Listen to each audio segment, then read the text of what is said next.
Greetings from San Diego, where we've just completed the Fortune Most Powerful Women Summit.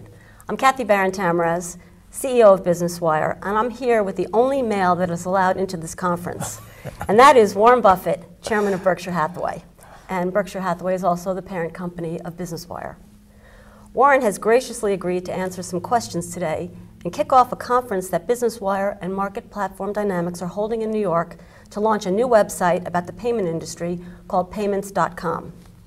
We're really excited about this new launch. This website will be a primary source of news for the payments industry. We'll have breaking news, regulatory news in the payment industry, new technology, and new products. And since the payment industry is so vital to the economy, we thought it would be relevant to talk to Warren and hear his views on the state of the economy and what we can do to revitalize it. So thank you, Warren, for speaking with us today and agreeing to be interviewed by me. You're my favorite interviewer. Well, thank you very much. Do you see consumer spending increasing in the near term? Not for a while. I think people had an experience a year ago that they're not going to get over quickly.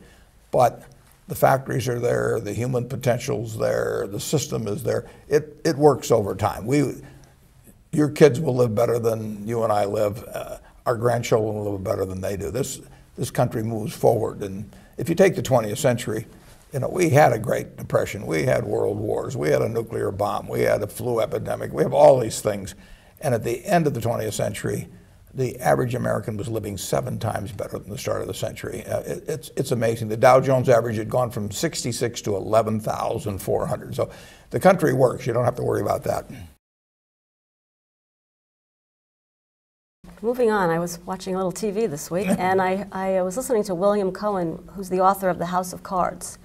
And he said that if you don't change compensation and how Wall Street is incented, that the same thing's going to happen all over again. And yet, I recently heard that Wall Street is hiring, and they're also guaranteeing big bonuses and compensation packages, which is a little bit alarming if you ask me. So I just wonder what your view is on that. Well, Wall Street will always be about trying to make a lot of money. I mean, it's the nature of the system. You get a huge capitalist system, and it raises lots of money, it makes lots of big deals, and some people get paid very well for it. What you have to change in Wall Street is you have to make sure that in addition to carrots, there are sticks. And it can't be a one-way street where they make ungodly amounts of money when things are good and then they move on to someplace else for a while when things are bad. So you have to create a downside. And I hope there are some practices put in.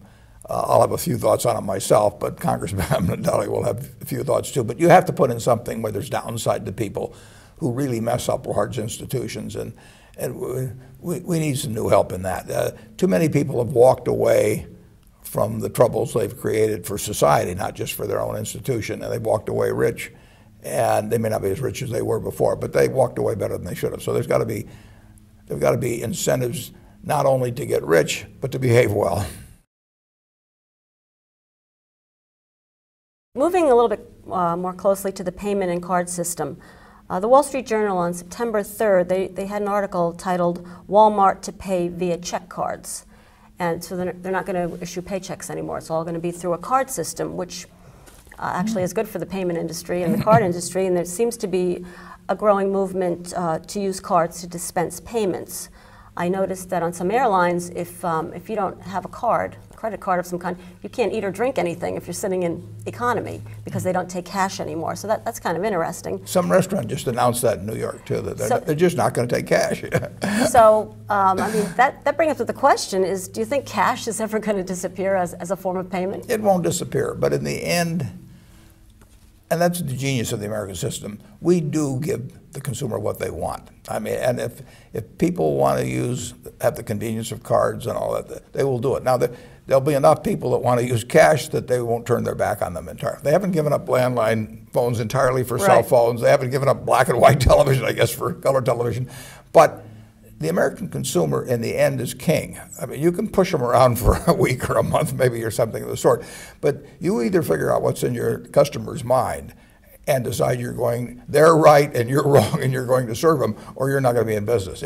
It's what's made this country, to some extent, what it is, a market system where the customer, 300 million Americans, tell people what to make, where to serve them, how to do business.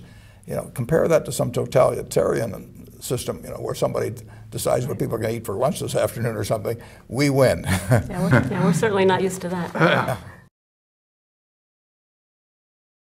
I think the credit card industry is about 50 years old, so it's pretty safe to say that it's going to really transform in the next 10 or 15 years. And sometimes I think we'll have chips in our hands to, hold up and pay for things. And I mean, who knows? All kinds of things will be transacted electronically. Cathy, I met Ralph Schneider, who with Al Bloomingdale was the founder of the Diners Club back in the 1950s, and he had just designed the diner. They're just using it around New York, and they used to charge the merchants 10%, and the card was very low price then. American Express went into the business originally defensively. They had the traveler's check, and they were worried about what the credit card would do to it. In 1964, when American Express had what they called the Great Salad Oil Scandal, we became, this little outfit in Omaha, became the largest shareholders of the American Express company. I went around to restaurants, I went around to service stations, and I asked people about whether the card was losing its appeal because of the scandal that was going on. They said it isn't losing its appeal, it's growing in appeal. And so I've watched the credit card industry really almost from the beginning in that respect. And we got in early. I mean, I could see it was a powerful tool. And I've watched, First Data was in Omaha. I've seen them all, where there's carte blanche on the Hilton card. Some of those have disappeared over the years, and of course Visa and MasterCharge have come on strong, and been all kinds of developments. But the truth is the American public likes to reach into their pocket and pull out a card. That was a really great lead into, I had a question about American Express, because I think everyone knows here that Berkshire Hathaway has an investment in American Express, as you just said. So you obviously know a lot about the payment industry and that company in particular. Can you tell us what attracted you to that company?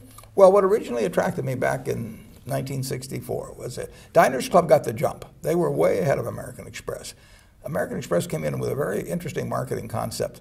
Here was Diners Club, which people already were carrying, and they wanted to enter, and American Express wanted to enter the field. They charged more than Diners Club did for the product.